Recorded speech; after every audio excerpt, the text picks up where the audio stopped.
Hello viewer, I will create the design here. So first of all I will try to change the layer style, add a paint there. So we will add that paint here using the eraser tool.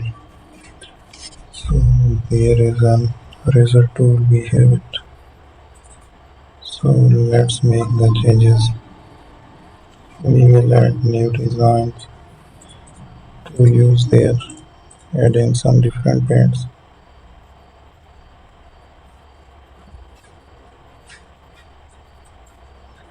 We have to add a paint there.